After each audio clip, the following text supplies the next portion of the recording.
À vos micros. Ouais. Parlez. On est RMS.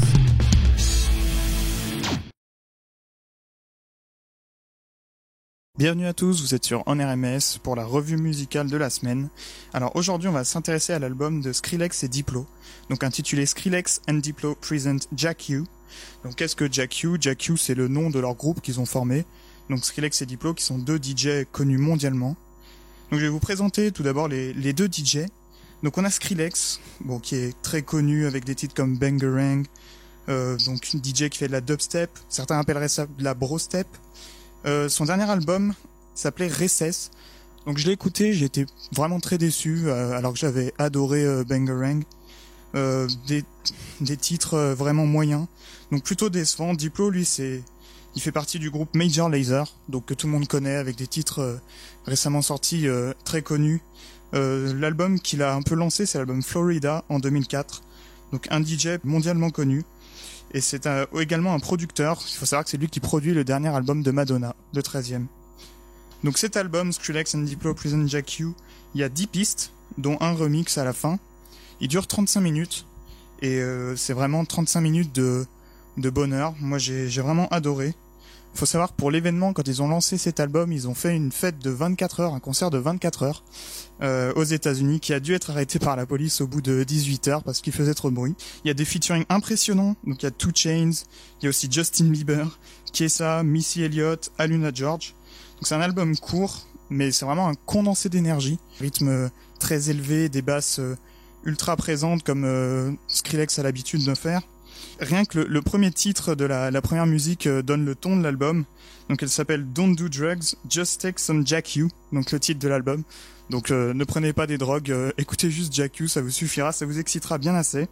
Donc c'est un album vraiment excitant, un album très fun aussi qui se prend pas au sérieux. Il y a une musique avec 2 Chainz où il dit Yeah, I'm the shit, I should have Febreze on me. Donc oui, je suis une merde, enfin I'm the shit qui peut être traduit par je suis une merde ou je suis le mec, je suis le gars du moment et je devrais avoir du Febreze sur moi. Donc voilà, c'est un peu le ton de l'album, très très drôle, très inventif et surtout très réveillant, très très tonique. Au niveau des avis de la presse, on a des avis plutôt partagés. Dans l'ensemble, c'est un album plutôt prometteur. Plusieurs disent qu'il est très excitant, il est parfait pour faire la fête et c'est le but de l'album. Il y a des passages également dans l'album où on entend des discussions, on comprend pas tout si on n'est pas anglais, mais ça permet de se reposer aussi avec cet album qui est vraiment un condensé de musique accélérée. D'autres trouvent qu'il y a vraiment aucune cohérence dans cet album, que c'est juste un ramassis de musiques qui n'ont aucun sens, des musiques brutales qui sont juste là pour faire bouger, mais justement qui n'ont pas un sens au final et qui ne font pas un bon album. Moi, mon avis, c'est que justement cet album, il a pas pour but d'avoir un sens du début à la fin. Son but, c'est de faire bouger, de réveiller tout le monde, vraiment d'exciter les gens. Et ce objectif, je trouve qu'il est amplement réussi. Parce que quand on écoute l'album, oui, il y a peu de cohérence. D'ailleurs, on pourrait plutôt appeler ça un EP, parce qu'il y a que 10 musiques, c'est 35 minutes. Et il n'y a pas vraiment de fond dans cet album. Mais c'est pas ce qui est recherché, en fait. Ce qui est cherché, c'est proposer des hits. Certains sont très frénétiques. D'autres sont un peu plus calmes, on en parle pas trop, mais certaines musiques sont un peu plus calmes tout de même, comme par exemple Where Are You Now, avec justement Justin Bieber, donc ça va en faire sourire certains, mais il y a une musique avec Justin Bieber qui est pour moi la meilleure de l'album, parce qu'elle est plus douce, la mélodie est un peu plus recherchée je trouve, et Justin Bieber qui commence à changer son image, on peut le voir déjà son précédent album que moi personnellement j'ai bien aimé, qui s'appelle Journals, avec des musiques plus R&B, un peu plus rap qui change d'ordinaire. Sur cette musique, il est vraiment super, Where Are You Now, où il y a aussi Mind avec Kai qui est un peu plus calme et qui fait un peu penser à un côté un peu reggae qu'on retrouve aussi dans la musique avec Damian Marley de Skrillex. Donc au final, cet album, il est vraiment super. Moi, je l'ai trouvé super malgré les critiques négatives que certains ont pu avoir. Si vous voulez vous éclater, si vous voulez passer un moment, si vous voulez faire une bonne soirée tout simplement, prenez cet album.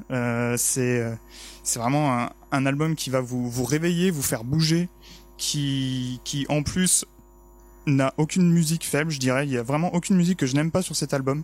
Il y a même un remix à la fin de la deuxième musique avec Missy Elliott qui nous fait part de sa présence et qui nous fait un rap vraiment super. Il faut savoir aussi que Skrillex et Diplo ont fait un remix de la musique de Beyoncé 7-Eleven récemment, voilà, pour montrer un peu le succès de ces deux DJ et avec les collaborations multiples qu'ils peuvent avoir comme Beyoncé ou d'autres artistes comme Kesha qui est une artiste qui monte beaucoup en Angleterre. Moi je vous le recommande, c'est 10 pistes vraiment super. C'est tout ce que j'avais à dire, donc merci de m'avoir écouté. C'était Loïs pour la revue musicale de l'album Skrillex and Diplo Present Jack You. À vos micros, Prêt. parlez. On est Rebels.